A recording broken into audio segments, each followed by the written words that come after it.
Today I'll be reacting to why a North Korean was shocked on the first time in America. My friends, this should be an amazing one. And to be fair, I can't even imagine how different America felt for this guy, for logic reasons, right? But before I go into that, let me ask you for one thing. If you can leave a like, thank you so much. Is the best way to show support.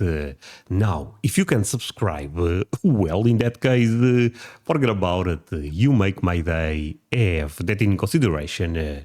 Link for the original video in my description, and let's play it. And I met Americans for the first time in my life. He was exactly saying what I learned in Korea, like big nose, like white tall. When I learned, wait a second, my friend. He said big nose. I learned in Korea, like big nose, like white tall. When I learned. Okay, this is the first time I see someone stereotyping Americans as having big nose. To be fair, the thing about tall, I can understand, right? Americans are kind of tall comparing with the North Koreans. About United States in North Korea, so there was even game that like kill Americans, and I was so passionate about that game. What? Okay, this video had a crazy start, my friends. We go back a bit, and I will try to not pause that much. Well, to be fair, the American soldier really have a big nose here. Look, my friends, now I'm going to be serious. It's not their fault, right? At the end of the day, they are born in a country that puts all of this hate into them about America, pushes a crazy ideology. If you are born there, you probably will feel the same about America. And if you really think about North Korea represents the opposite of the United States. United States is all about freedom, and thank God for that, by the way. But yeah, they don't like freedom that much. Let's put things that way. It's kind of sad to see this, but you can understand, right? Kill Americans, and I was so passionate about that game. But then now, hello, my name is Ju. I was born in North Korea, and in 2008 I escaped to South Korea. Now I am head of NGO called TIMJ. Okay.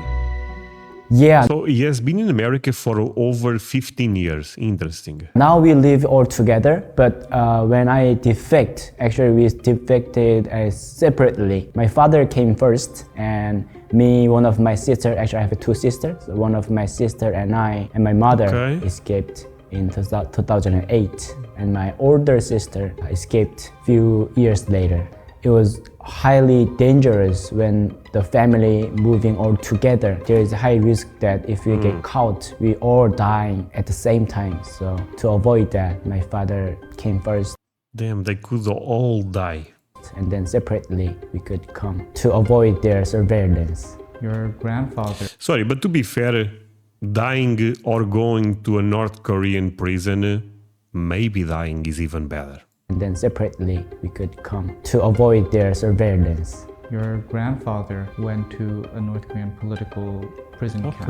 Yes. Actually, my grandfather was a war veteran. In Korean War, he was a general. He graduated Kim Il-sung University, and he was very elite class. But after war, in his conversation with his only friend, he was talking about the human rights issue about Juche ideology, which is a North Korean ruling ideology. But my grandfather's friend, he talked it to secret police. That's why he get caught and sent to political prison camp. He was actually very it's kind of crazy. Just because you disagree with what the government is trying to follow there, you automatically go to prison, or even worse, right? Look, I live in Europe, you guys live in America. We are kind of lucky at the end of the day, because freedom is the best thing. That's why he get caught and sent to political prison camp. He was actually very strong communist, but he was pursuing justice. But the Juche ideology, grandfather defined it as a slavery ideology. So it was. And look, the guy was communist and still went to prison. And to be fair, there is, a lot of people. I bet there is a lot of slaves in North Korea. Let's kind of be totally open. Problem in North Korea. So he sent to political prison camp, but he was a war veteran and he was hero, so he released after 9 years, I think. Yeah, it was very lucky. It was Sorry, did you guys ever saw the photo where they put South Korea and North Korea? And the title goes like this: if you ever thought communism is a good ideology, take a look at this. Basically, South Korea, a lot of lights, a lot of life. North Korea, completely dark. Honestly, that represents communism very well to me. he released after 9 years. So if you are thinking, André, do you hate communism? Well, the answer is yes. I mean, it's such a bad ideology. If you like communism, my friend, look, liking communism, living in America is even extra weird. I'm being honest. But he was a war veteran and he was hero, so he released after 9 years, I think. Yeah, it was very lucky. It was Yodok political prison camp, which is very notorious one. It's impossible to get out from there. Did it affect your family in any way? Oh yeah, sure. Because of that, there is a 성분 system, which is like family background is very important in North Korea. First of all, my father was very he was genius in North Korea. He was very passionate and smart, and he was high ranked in his class, but he couldn't go join the North Korean Workers' Party. He couldn't do that. Even though he was genius, he was just treated as a betrayer's kid. Son, so my whole family exiled to countryside, very small farm. But end of the day, because of that, we could survive during the Great Famine, because we could in farm we can just do ourselves. But because of that, I couldn't dream any my future. But I just had to worry about what am I eating now, what am I eating tomorrow. That was my only concern. So yeah, they took every chance of our family, so highly affected. Did you ever worry? It's kind of crazy, my friends. I have friends that are worried if they post a photo, if that photo will have 100 likes or 200 likes. See, we have it really good here. Every chance of our family. No, but being serious, my friends, is sad. So highly affected. Did you ever worry about starving if you stayed in North Korea? Oh, of course. Luckily, we had a goat. I was a shepherd. So because of the goat milk was our nutrition provider. But between winter to summer, there was a hunger season. We just had to eat something wild herbs, and yeah, they was very hungry. There was a program called Advocacy Fellows Program. We get trained in United States, and during 90 days, we were traveling all the United States from West Coast to East Coast. When we had a chance to speak in front of the university, company, high school, everywhere. In South Korea, North Korean human rights issue treated as a political issue. So depends on the government, their attitude is changing, and so people is very tired. But in United States, when I am talking about my story and their situation, everyone was so passionate and they were so cared about that issue, and their eyes was shining, very shocked to me. I've been to very famous universities like UCLA, UC Berkeley, Columbia, and I also went to high school Scarsdale in New York. I've been to Google, YouTube, Salesforce, Wow. Toyota, big companies in the United States. And those memories all together impressive to me, because they are so elite class, right? And they were caring about human rights issue. They were caring about me. So yeah, so touched and motivated. You must have seen Americans for the first time Yeah. in your life. How was Okay, we go into the nose thing, I guess. it different from what you were educated back in North Korea? It's really good question. When I learned about United States in North Korea, we learned that Americans is our primary enemies. So there was even game that kill Americans, and I was so passionate about that game. My friends, you guys being the number one enemy of North Korea makes America look good. Because there is some quote that goes, judge me by my enemies, And look at the countries that hate America. Great countries, right? game that like kill Americans, and I was so passionate about that game.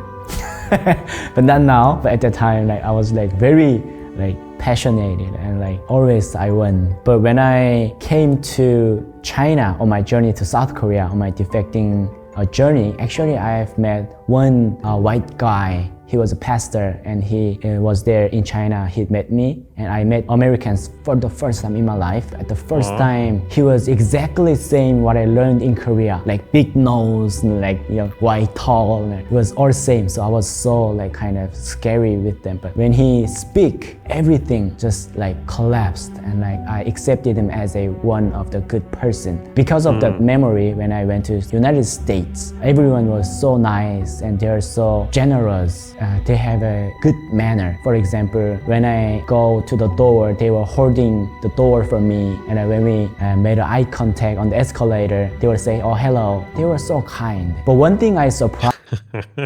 My friends, can I get a like for Americans? Because, of course, this is a very specific case. But most people, even people that go from Europe to America, they all report the same, that Americans are really, really kind. So, damn, what a great country and what a great people, even more important. Eye contact on the escalator, they would say, "Oh, hello." They were so kind. But one thing I surprised was that I was thinking that in America, I thought that there was only white and black will live. But when I actually get there, he and she, they will exactly look like Korean, but they say they introduce themselves as a United States, like American. So I was surprised that you are Korean, and they say no, I'm American. And like that kind of shock for me because America is a like immigrant country, right? So in a lot of countries, this experience will be difficult. For example, finding Koreans here in my country, I mean, it's not impossible, but it's difficult, as you can imagine. But America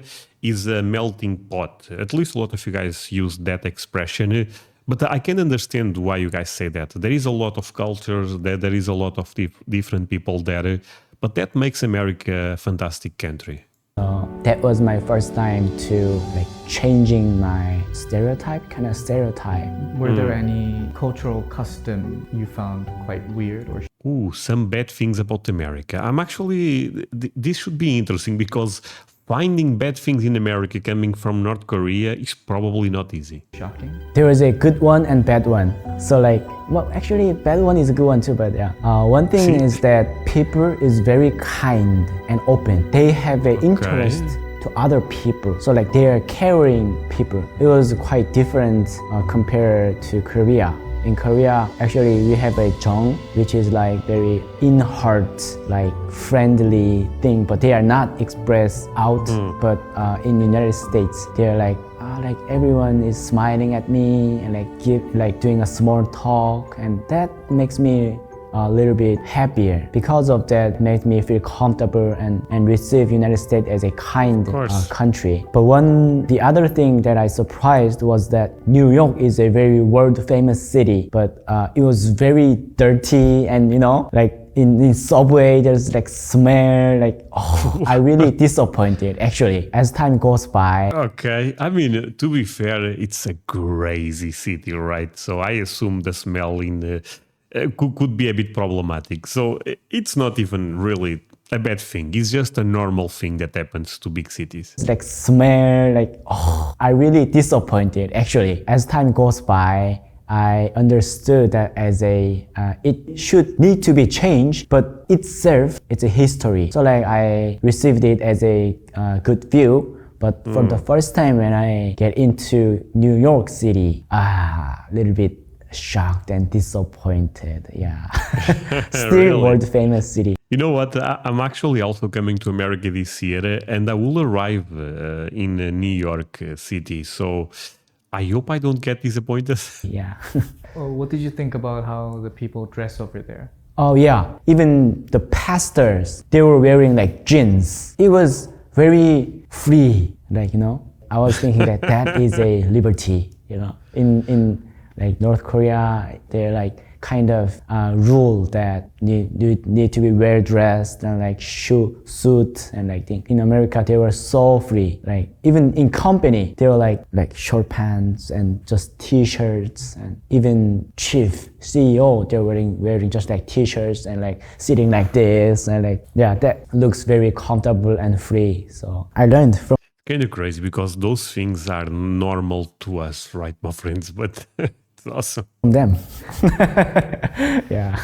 In your public speeches, did you find any of your audience crying in your stories? Of course, when I give a speech in front of them, I don't know, maybe like almost half of them were crying. They were actually hearing my story. So yeah. The reality in North Korea, for example, I still remember the one young girl, maybe she was like 9 to 10 age, on the marketplace. I was sitting next to her and I was watching that. She was actually a beggar. Right next to her, one woman was eating noodles, and she was actually begging her that don't split the soup and just can I drink that one. But the woman just split it on the street, and that young girl jumped on the ground and just picking a piece of noodles on the ground, and she was eating that. When I saw her, it was very, I don't know, I felt very various feelings at the time, but still have an image of her, and I shared this kind of reality to them. Those kind of realities might affect them to cry. Did that experience motivate you to continue to work for human rights? Yes, of course, because sometimes I am actually a North Korean human rights activist, because since I came to South Korea, I did that in middle school. I did a campaign, even in high school, university, everywhere I go, I did this kind of activity. But sometimes we feel loneliness because like people don't care about that because so busy of their life. There's no space. I couldn't find any space to talk about this issue. When I talked in front of the United States audiences, they really care about their story. Not like political issue, but they care about my friends. That motivates me, and that became a reason that I have to do this, keep doing this. One of the conviction that I am not lonely. What made you really believe that they are caring? When we stand on the stage, we see every audience, right? You can feel that they are actually here or not, listen or not, right? When I made eye contact, each of them, and their eyes was like shiny. Yeah, they were really staring at me, and their eyes was like wet, and their eyes tells me that I care you. Many South Korean citizens, friends, people, they really care about me. But the other side, people, when I talk about North Korean issue, they were like something was blocking us. I feel like some transparent war is like between us, because when I started to talk about North Korean issue, they were like starting like, this issue again. Like I've heard this so many times, that kind of talked too much about that issue. So. This surprises me a bit, but I mean, probably there is a lot of politics about this topic on that region, right? So I don't know what to think exactly, but surprises me. People were tired about that issue. But in the United States, it was much different. Do you feel that there are any stereotypes about North Koreans? Yeah, one of the common stereotype is that when people think about North Korea, their first impression is nuclear weapon, Kim Jong-un, and famine. I say this is a stereotype because of these three issues. People are losing their chance to see real people's life in North Korea. Even you can searching on Google, if you type North Korea and then enter and see the images, like more than 80%. It's a Kim Jong-un's image and nuclear weapons image. Barely there is a like people's image. So. I mean, but this is obvious, right? The government that don't want any information to come out because they know the country is not in a great shape. They may have a good military, since they really go crazy with nuclear stuff and stuff like that. Not comparing with Russia or America, but for a small country, I feel that they have a lot of power, right? But the people there struggle a lot. I would say that is a common stereotype when people think about North Korea. But the reality is that North Korea is not Kim Jong-un, North Korea is not nuclear, North Korea is people in North Korea. That is real North Korea. So, But sadly, the media does not cover that. And to be fair with the media here, there is very little information, you know. Of course, we have some documentaries on YouTube. We have, for example, people like him talking about, but when it comes to footage, it's impossible.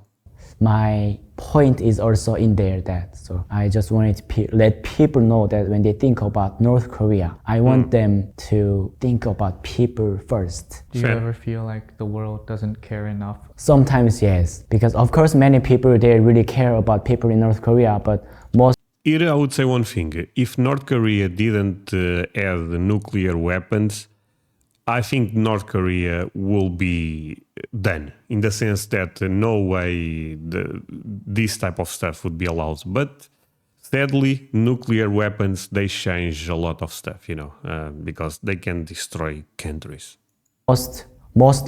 commonly, people just think North Korea as one of the threats. So their main issue when they talk about North Korea is that they launched like 3 missiles, like they experimented some nuclear tests, like that is the main issue. But that Fun fact, do you guys know that Kim Jong-un, right, is that how you say it? But basically his idol was Michael Jordan. is actually about your condition, right? I mean, like that it's threaten your life. It's about you, not about North Korean people. I want them to care more about not that one real North Korea issue. So. Okay. Well, friends, thank you so much for watching this with me. I had a lot of fun. These type of videos, they are always a bit difficult to watch because at the end of the day, you know, makes you think that I'm saying you, but I'm talking to me, I'm talking about me also. We have it really good, and there is people struggling in the world that it's kind of sad. But also reacting to this type of stuff, sharing a video like this, I think is good to spread a bit more awareness. Maybe that helps somehow. But yeah, my friends, thank you so much. I thought it was a fun one, if that makes sense, but I had a good time. So see you guys in the next one. Bye, my friends.